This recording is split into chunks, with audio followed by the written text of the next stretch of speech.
A high-stakes legal clash is unfolding over President Donald Trump's temporary pick to run Elizabeth Warren's favorite bank regulator, and the White House is holding its ground. Trump on Friday said he's naming White House Budget Director Mick Mulvaney to be the temporary head of the Consumer Financial Protection Bureau.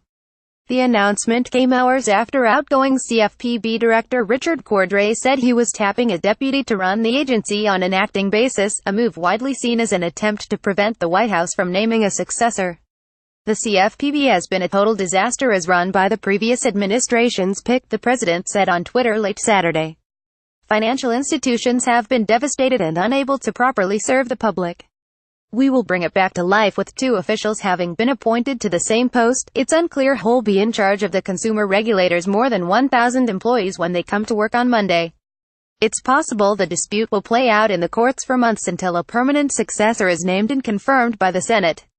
Replacement soon. Trump's right to make a temporary appointment was backed on Saturday by the Department of Justice, which said in a memo signed by Assistant Attorney General Stephen Engel that the president may designate an acting director of the CFPB. A senior White House official said on Saturday that Trump is expected to decide on a permanent replacement for Cordray in the coming weeks. Republicans are eager to start remaking the six-year-old agency, which they blame for burdening banks with unnecessary rules and have criticized as being unaccountable. Cordray and other Democrats are desperate to keep it out of the administration's grip as long as they can. It's an agency that needs to be reformed, Senator John Thune, Republican of South Dakota, said on Fox News Sunday. I expect that Mick Mulvaney will be on the job and he'll be calling the shots over there. The Senate will process a permanent nomination as quickly as it can once Trump names one, he said. Cordray, 58, appointed by former President Barack Obama, officially stepped down on Friday. As he exited, the former Ohio Attorney General announced that his chief of staff, Leandra English, would become deputy director and thus automatically rise to serve as acting director when he left. But there's a legal debate over how much power Cordray has to name his replacement. The White House indicated that Trump believes he has the authority to name the agency's interim leader using a federal vacancies law. The administration consulted with the Office of Legal Counsel, a unit of the Justice Department, before making the decision, White House officials said. Empower consumers. The president looks forward to seeing Director Mulvaney take a common-sense approach to leading the CFPB's dedicated staff, an approach that will empower consumers to make their own financial decisions and facilitate investment in our communities, the White House said in a statement. Director Mulvaney will serve as acting director until a permanent director is nominated and confirmed. As director, Mulvaney, 50, is expected to bring sweeping changes to an agency he's called the very worst kind of government entity. Mulvaney will continue to serve as director of the Office of Management and Budget while also filling in at the CFPB starting on Monday, senior White House officials said. The officials deferred to Mulvaney questions on how he'd manage his time between the two jobs. Succession of the CFPB director is disputed by legal experts and is the latest source of partisan bickering over the agency's power and structure.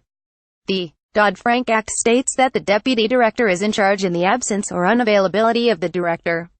To read more about the CFPB, click here.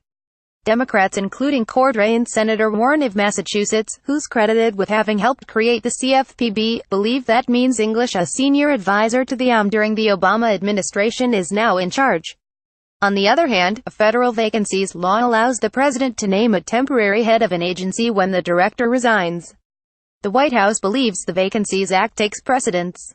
Cordray announced on November 15 that he planned to resign, amid speculation that he'll run for governor of Ohio as a Democrat.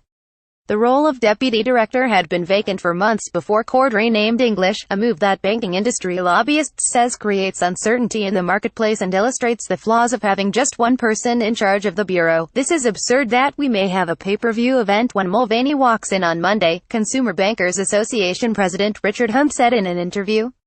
It was a little arrogant that Cordray believes he could pick his own successor. Partisan bickering. The CFPB was established in the wake of the global financial crisis to police credit cards, auto loans, and other consumer finance products. Since its inception, the agency has often been at the center of bitter partisan bickering.